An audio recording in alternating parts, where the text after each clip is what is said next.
if a customer comes in with a jacket with a dry clean only label on it, but it's clear that it's not actually been tested for a dry cleaning machine, it's having to say to a customer, you know, your dry clean only jacket isn't actually dry cleanable, and it's the disbelieving look that the customer gives you. You know, you have to try and manage that and deal with that, because again, you don't really want to be turning the customer away, because they might be left in a situation where they have, you know, don't know what to do next. So it's trying to help them deal with that and get them to understand the risks and the options available to them.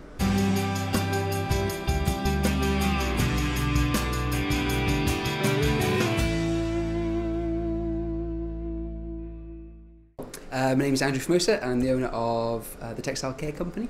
What I spent an awful lot of time doing in my previous roles was improving operations. So that was improving delivery, improving quality, improving the service.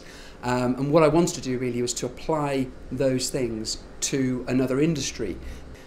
I guess the key difference with dry cleaning certainly is you've got no real control over your raw materials.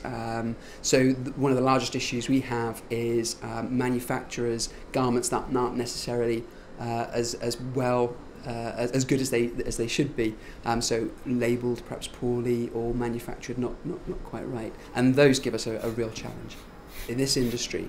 What surprised me, I think, was the lack of qualifications that there were in the industry, and that's what I saw as our as potentially a very unique selling point. And you know, here we are 3 years on, the first and only formally qualified dry cleaning business in Scotland, where its staff are trained to SVQ level 2. You know, and that's good, isn't it? It's good for my staff. It's very good for the business. And it's got to be good for the customers as well. There's 3 parts, I guess, to the process. First of all, there's actually managing the customer's expectations, because there are certain stains that will be very, very difficult to remove. Then there's the actual stain removal part of the process, and then there's the actual dry cleaning. The problem you've got is that dry cleaning doesn't really remove most staining. So it's an organic solvent, so it's very good at removing things like grease, oil, tar, those sorts of stains, but it doesn't get rid of anything that's waterborne. So if you had, for example, a red wine stain, it wouldn't actually touch that at all. So what we need to do when we dry clean is apply chemicals to those stains, or even just cold water on some occasions, and try to remove the stain before it's actually dry cleaned. Once it's been dry cleaned in the dry cleaning machine, which is similar to your washing machine at home, except for instead of using water, it uses solvent that has been distilled and purified. Once it's done that, we then take the garment and we spend an awful lot of time pressing and finishing that, and giving you a nice flat finish on your jacket. Textile Care company, when I first bought it sort of 3.5 years ago, there were two employees here. There are now 6 of us, so it's certainly growing. I think it's obviously, I would say this, it's a great company to work for. The one thing I think that differentiates us from many other companies and dry cleaning companies certainly is, one, obviously we're qualified in terms of what we do, but also we're very approachable. We get a lot of customers that come in that aren't necessarily looking to have something cleaned, they're just looking for a bit of advice. They've got something spilled on even their carpet at home, and they're wondering maybe what they could try to remove the stain, or on their sofa.